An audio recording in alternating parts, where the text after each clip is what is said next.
All right, just got an alert from Adam Schefter. Not great. So already for the Jacksonville Jaguars, you have Christian Kirk suffering a season-ending broken collarbone, and now Brian Thomas Jr. could miss 2 to 4 weeks with a chest rib injury suffered on Sunday. Scans will determine full extent and next steps, though Thomas is also getting a second opinion. The star rookie ranks tied for sixth in the NFL with 573 yards. That coming from senior NFL reporter Jeremy Fowler and retweeted, I guess quote tweeted technically, by Adam Schefter. So not great. Also, there was a trade. The Kansas City Chiefs acquiring linebacker Josh Uche. Sorry, I should know the pronunciation on that one, but I don't. Acquiring linebacker Josh Uche, I think, from the Patriots. Not necessarily certain what is going back at this particular time. But yes, that's a bit of a bummer for a Jacksonville Jaguars team that was involved in another close game this week against the Green Bay Packers and just unable to put the finishing touches on that performance once again. And just another close loss for them. You look at how this season has kind of gone for Jacksonville. Close loss against the Dolphins week 1, 20-17. Close loss against the Browns week 2, 18-13. Just annihilated by the Bills.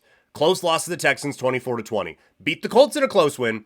Blown out by the Bears, blow out the Patriots, and now another close loss against the Packers. You are looking at like 2 or 3 plays different, and all of a sudden this entire season and really the entire outlook on this Jacksonville team is entirely different. They do not have the most difficult schedule the rest of the way. They got at Eagles, home Vikings, which will be tough, and at Lions, and again, home Texans. So they have a stretch here where it's very difficult. But then after that, to close the season, it's at Titans, home Jets, at Raiders, home Titans. So if they can just keep their head above water a little, if they can find 2 wins in that, that might not even be enough now, though, looking at, like, they're 2-6. Like, just looking at it in general, you think, oh, wow, hey, if I can keep my head above water, then maybe we can do that. But looking at where Jacksonville is right now in the AFC playoff picture, Jacksonville currently sits in 13th. They are just 2 games out of a playoff spot. And so when we looked at that schedule there, again, so we're looking at 2-6 right now for Jacksonville, and we said 4 wins at the end. They got to sweep all 4 of those, right? I guess 5.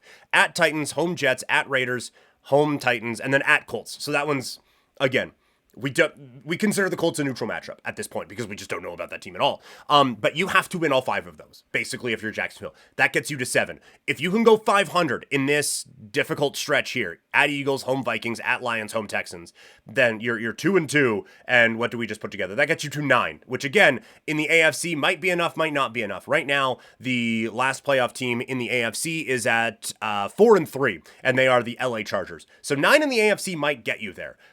But again, this, very bad news for the Jacksonville Jaguars. Some fantasy talk here. Mini moneymaker. Yo, I just traded Swift, Cup, and Richardson for Reek and Baker. 1 running back league. I already have Kyron and CMC. My other wide receiver is Amon-Ra St. Brown. Initial reaction is I think you did quite well in this trade.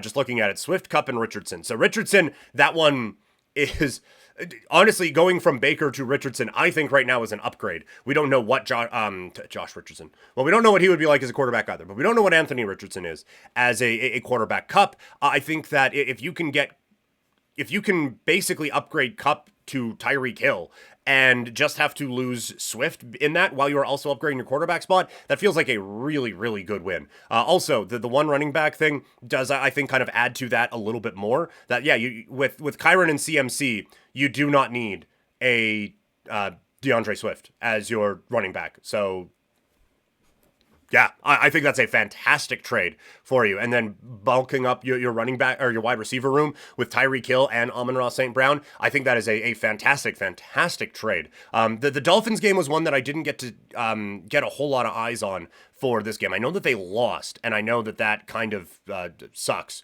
for them, obviously. But how did Tyreek Hill do? 6 receptions, 72 yards, 9 targets. So yeah, you are that. For Tua's first game back, I think you're going to feel very comfortable about that particular performance. So that is fantastic, I think, from a from a fantasy trade value standpoint. I think you did. I think you did awesome on that trade. Mini moneymaker with quite a few fantasy chats in here, which I greatly appreciate.